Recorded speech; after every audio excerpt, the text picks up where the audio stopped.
السلام عليكم ورحمة الله.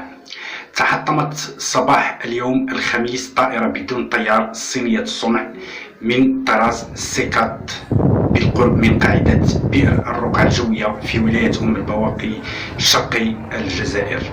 وأفاد موقع مينا ديفونس المختص في الشؤون الأمنية بأن أسباب الحادث لا تزال مجهولة، غير أن شهود عيان لاحظوا سقوط كابلات كهربائية في المكان.